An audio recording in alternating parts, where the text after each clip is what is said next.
Well,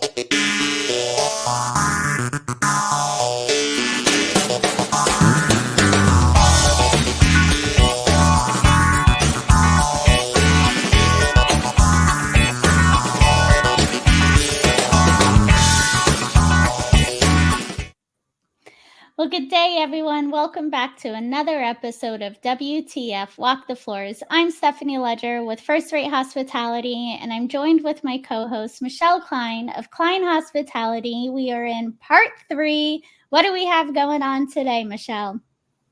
So part 3, we're going to talk about sustainability, and we're going to touch base on health and wellness. So 2 topics that somewhat go hand in hand, and definitely trending topics as we move into a new year and people tend to push that reset button and start observing what are some of their behaviors, and as hoteliers we have to start looking at what does that look like and what we can do. So we are here again. If you haven't watched or listened to part 1 and 2, I highly recommend you go back and do that first.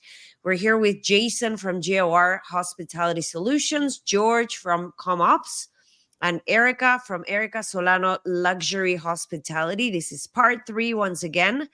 Let's take a deep dive into sustainability. And Jason, I'm going to start with you. How are luxury hospitality services incorporating sustainable practices without compromising on the luxury expectations by high-end clients? What have you seen? This one's tough. I'm not going to lie to you, because my gut instinct on that one is not enough hotels are doing that enough of the time. I think that's still a slow moving ship in luxury, explicitly in luxury. One of the hotels that I think is doing a great job is One Hotels, the number one hotels. I haven't worked with them too much exclusively, but I hear so many phenomenal things about them. Another brand that I have, and I can tell a bit more directly some phenomenal stories from them, is One and Only, who are more international right now, and they're finally coming to the new US next year. But these companies are really trying to find ways to do things. And I think the guest demand is driving sustainability even a little bit more than the industry, kind of side to side. So like a great example is, gone are the days of triple sheeting your bed and getting brand new sheets and pillowcases every single day of your stay. That is way old school. And I even think the little cards of, now we're more waste, let's make a card out of paper to put on your bed to ask you to participate in our sustainability program if it's not too much trouble. And now it's just becoming we will only change your sheets once every couple of days. And every brand is doing it a little bit differently. But I'm under the impression that brands like One Hotels and One and Only kind of spoke louder about that trend. Now more and more hotels are linking to that piece. Same with towels. Maybe please hang your towel up and we will not wash it and spend more money and more energy on washing that towel if you can use it a few times. Let's be honest, at home, some of us probably use our towel too many times before we push it through the washing machine. So we can be fine with it at a hotel. I think great initiatives on energy conservation, where if you leave the room and lights are on, now the smart rooms will turn those lights off if they don't notice motion. That's a great piece. Farm to table, I think, is a really good piece, making sure that we're sourcing local ingredients and spending less to get those items to your restaurant. And then as I did a little more research, a lot of waste change is happening, where if we can take some of the ingredients from our fine dining restaurants and apply them to other areas of the hotel or other ingredients in other restaurants in the hotel, that's a great way to have lower food costs. So don't get me wrong, it's definitely happening. But if you throw that word luxury into it, my understanding and my exposure to it is it's a much more slower moving train than maybe it should have been over the past few years. Absolutely. I agree with what you said, Jason. It's important that we note that as we inject new initiatives, we have to hit, because you can't go around it, you still have to pierce through a learning curve. And it required for us to use those silly cards made of paper that, again, are non-sustainable, right? Where we had to educate our guests. This is how we're going to start operating. So as we see that the guest gets more confident and understanding of what the initiative looks like and so on and so forth, I think that we're now able to deviate from that as well. On the other hand, you have your Generation X and Y that are the ones that are mostly consuming these days, which have always been a generation that has always been more driven towards sustainability and green. And, it has to do with the things we were exposed to when we were growing up, and we don't want to see that. So, right. So there's all these things that have to do with the learning and the change that we're about to go through. I love the fact that we are seeing more and more those organizations or those brands that are doing away with the learning aspect of it. Like, we're done. We're past, right? What can we do differently? But the one thing that I don't think we're still not doing enough is allowing the guest to have some sort of comparison as to what this effort is resulting in. Example, when we recycle one bottle, that means X, Y, and Z. Or when we take this waste to the pig farm in the area, this results in X, Y, and Z, right? So a little bit more of that is what I would like to see more brands push. I do think that there's brands out there that do a great job on that, but not so much the rest, where the guest gets a visual comparison of what it is, how it is that they're contributing to the change. That's the ROI for them. Yeah, exactly. I agree. Right? Yes. Yeah. Any other thoughts on this, Stephanie? Go for it. Yeah, I wanted to add on it too. Is I think also too is we see these big branded brands, and they're like, oh, by 2025 we're going to do this, and now I'm a loyal guest to that brand, and I go into the restaurant or to the front desk and saying, hey, I saw a commercial or a news article about it, and then that employee doesn't know, and then you also too seeing them doing the steps that saying that the brand's not doing. I think it really is going to be a lot about training from a corporate level down to that line level employee, of putting it into the onboarding, putting it into your daily lineups and huddles and things, to making sure that when the employee or when the guest is asking, because that's what you were talking about, Jason, that's a lot of it's coming from that guest demand as well, is now making sure that the employee is being able to have the resources to either find out the information or able to say the information. Critical aspect. And the other thing to keep in mind is that not everybody can learn from memorizing or by memorizing. So letting the team member into the little secret as the why we're doing this can take you a long way, because now they really understand and now they're able to buy into it, which is what you want at the end of the day when it comes to change. All right. So are there any notable examples of eco-friendly initiatives within luxury hospitality, Jason, that you can think of? And once Jason is done, I'd like to hear from everybody else. What have you seen out there? Yeah, I apologize. I think I shared some of that accidentally in the initial question with some of the big examples.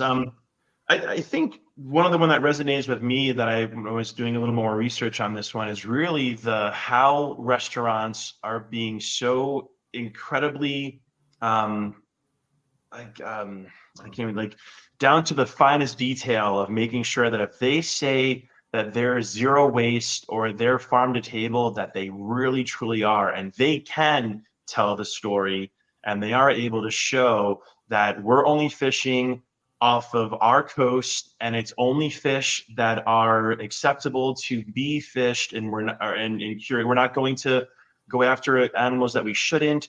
They're really living up to that storytelling. They're not it's not just kind of blowing smoke where. They're really making it a clear statement. It's not just a little note that says chef so-and-so goes out of their way to curate great experiences by only sourcing local ingredients, and they're getting things from half a country away. Right? That's where we have to find those kind of moments. So I think that my opinion is F&B is driving this, and then I would say that housekeeping is the runner-up. They're the next ones really driving sustainability. For sure. Absolutely. Yeah. I think I'll just Erica add or George or Stephanie, anything to add on this? Yeah, I'll add that I think a change Yes, that. I think. Oh, sorry. Go ahead, Erica. George, You go, let's go George. with you first, No, and you then go. we'll move to You go. Erica. George, go for it. Mine is relatively quick because I think it's something that now, so 5 years ago in the industry, the little mini amenity bottles were everywhere. And I think we've finally kind of reached a critical mass where it's almost becoming the norm, where we're seeing big, higher volume pump dispensers, even in luxury hotels. And I don't know about you, but I'm totally okay with it. I think that there are higher quality options. I just saw one that was made of metal, like a really dense stainless steel or something, and it felt very luxurious. And I think that that's an example of when we first heard of that, especially the hotel operators, I'm sure they were frustrated and they didn't want to do that. And there are many hotels who still haven't done that. But I think that's one of those things, like, we just have to do it, even if it means it's a slightly different guest experience. I don't think it means it's a lesser guest experience. As long as you're still making sure it works, making sure it's full, which I'm sure we've all had those experiences, and that's not good. Making sure it's clean, exactly. So there are some challenges there. But I think that the industry does need to look at, okay, is that change that is absolutely a huge change, is that worth the savings from the environmental perspective, if it means a slightly different guest experience? I think so. And so I think we should continue to look at those kinds of factors. Love that one. So true. Mm-hmm. Erica, what are your thoughts? Well, I think a couple of things here. I think that we are way late on this, right? way late on this. I remember honestly asking about, some sustainability standards a few years ago, and before they were implemented in the industry. And they looked at me like I had 3 heads. I'm not kidding. Like when you exit the room and the lights go off and nothing is used that has been used in Europe for years and years and years and years and years and years and years. Yeah. I was like, and I'm like, wait a second. So are we being serious here? Right? Like, are there no luxury standards related to sustainability? So I'm so glad that this, that they came, to light a couple of years ago. I'm so happy. It's definitely going to take time, as any learning curve. So good for that. The other thing I think is that the companies could do, or some of the companies, especially for your big hotel brands, some of them may have already a very well-structured ESG program, and their corporate, sustainability efforts very well communicated. But when you look at some other independent brands, they may be doing some efforts, but they are not being communicated, not to their staff, not to their guests, right? So in turn, I think, again, talking about different generations, we need that. We need that communication to be delivered the right way. And, I had the privilege to, during my time with the Walt Disney Company, I had the privilege to be in charge of the sustainability portion for the ships and communicating that internally. And it is so beautiful when the company is actually able to say, we have done XYZ that translates into XYZ, because then it creates a sense of, oh my gosh, we're doing the right thing. But actually doing the right thing, right? Not the greenwashing thing for saying, well, because I have to change my shampoo and I have to change my conditioner. I think that if right now there are still, because unfortunately it's still that mentality, right? Of like, well, it's not that important. I think that we are very wrong. Like, I don't know how to say it, in another way. Like, I think that if there is not this, awakening of saying we need to do something, and urging people to do something. And I'm going to be very transparent here. One of the reasons why I added that pillar to my consulting company was because I'm like, I cannot be the one saying we are behind on this and not doing anything. So I partnered with wonderful people that talk about food innovation. And when they talk to me about how they can change the papaya seeds into something that could be implemented into the menu, I'm like, oh my gosh, this is what we need in the world. This is what we need in the world, in addition to the beautiful service execution and the beautiful luxury that we deliver. But to actually care for those things and partnering with the right people and looking at the right individuals to say, you know about this, you know how to transform the papaya leaf into something else. Show me how. Give me the low hanging fruits at the hotel. What do I do with the, I recently visited a restaurant, right? Like, what do I do with the waste? And then they turn it into some sort of like something that had like part of the desserts, and that's beautiful. Like, we need more of that. I'm not the expert. That's why I partner with the right people. But that's also why I said, let's offer this, right, as a service, because the industry needs that. And think about cruise ships, right? Think about cruise ships, the amount of food that's in there and the amount of waste of food that happens just naturally, no fault to anybody, right? But you're talking about 4,000 passengers. So of course, there's going to be food waste. But to know what to do with those things, I think it's so important that we truly, truly create that buzz and have that passion to do something for our world. Buffets need to go away. Yeah. That's where all Yeah. the waste comes from, is buffets. Well, let me Yeah. tell you, the team member dining room gets a lot from the actual buffet. But yes, and I think that buffets are going away. We've Yeah. seen it in Vegas. Vegas has been like the mecca of buffets, and we've seen how there has All your been fault, an Vegas. incredible decrease. Yeah, Erica, you're in California, right? Well, right now I'm in Mexico City, but you're yes, I'm based out normally of California. Okay. Yes, I'm normally in You LA. have to make some time to go visit Chumash if you haven't yet. It's an Indian gaming property. It's incredible what they're doing there. Mm. I From will what go. they do with the food to I just cannot describe it. We need more than just an episode. So if Thank you. if you're in that area, it's right above the it's in Santa Ynez. Highly recommend. Yes, Go check a, out a that little bit property. a little bit far from me, but definitely we'll make an effort to go. I think it's always great to hear those wonderful stories, right, of what is actually being done. Incredible what they're doing there. Yeah. So Eric, I'll stick with you. Given the growing emphasis on health and wellness, how do luxury hospitality services incorporate wellness offerings into the guest experience today, based on what you've seen so far? So as I mentioned, right, we saw the implementation of some luxury industry standards related to adding variety of nutritionally focused items on the menus for all meal periods versus only the breakfast.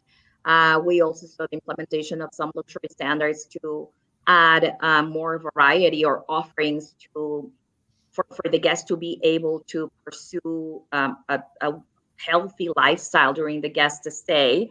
So also the change in some of the room or welcome amenities, even the mini bar, right? Having healthy beverages and snacks. But I also think that there's something very important happening, which, with incorporating the design in the hotels that allows for spaces that promote that well-being. So whether that is, in the room, equipment in the room, which of course we have been seeing, for the past few years, but actually paying more attention to that, or even building some public spaces around the property that enhances that well-being for the guest during the stay. I think that's something that, some of the offerings that we see, some of the notable trends, which I know that we will talk about that, right? But just, in relation to spaces, the nap gardens. I recently saw that in a hotel, right? The nap garden, which is beautiful, right?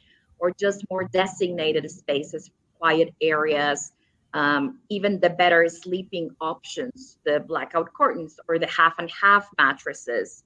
all of the technology in the room that can actually support the better sleep or the relaxation that may include, the white noise sound or TV apps that allow for, restorative yoga at the end of the night and set up in your evening service instead of that music that normally plays there forever.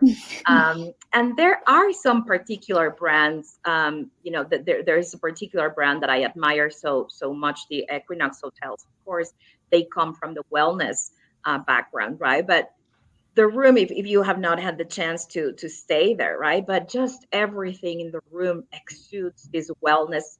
Granted, it is related to their unique brand and where they come from, but even the thoughtfulness of having your AM and PM body wash, right? So the AM is energizing, the PM is like more calming one. And then, your little notepad right next to the bed table with some meditation exercises. But I think there's a lot more than that we could do in relation to the wellness. I'm glad to see again the trend. I'm glad to see the trend in sustainability, but I think that we still need to see more of those things that the guests can definitely say, okay, this is actually enhancing my stay. I feel better. I leave the hotel feeling better than when I first arrived.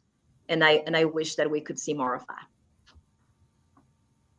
Erica, what is one specific thing that you want to see more of? Sustainability efforts, definitely. Sustainability efforts. I'm a big passionate for that, and I wish I knew how to help the properties. That's why I partner with wonderful people that can do that for them.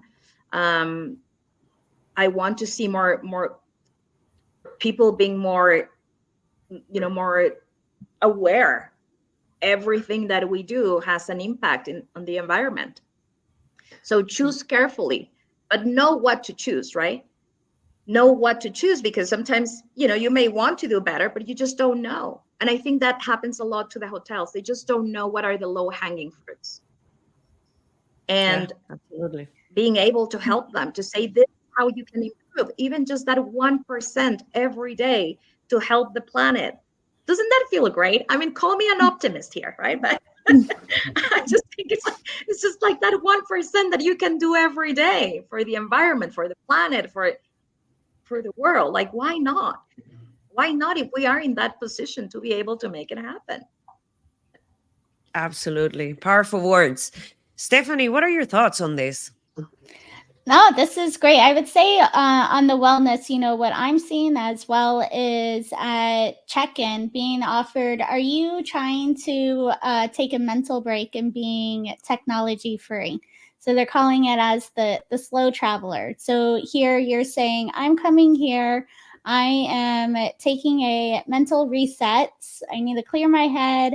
I need to stay off of my phone. I don't want to be tempted by technology, and really being able to embrace myself in my atmosphere at the hotel, and being able for the hotel now to accommodate that for the guests. So, we're seeing this more on the wellness retreat resorts that are suited for that. But I think this is something that we're going to see more often coming up for the hotels and brands that are looking to cater for their guests that are looking to go away and take a little mental health check. God bless our focus button on our iPhones, right? Yeah. By the way, I always call DND. I'm on DND. I'm going to go on DND. Yeah. So, and they're like, DND what? What does that mean? Okay, never mind. It's focus. I love it. This Well, is fantastic. Jason and George, do you have any thoughts when it comes to wellness? I think, Maybe Stephanie, what do you look for when you go stay at a hotel and you're trying to disconnect?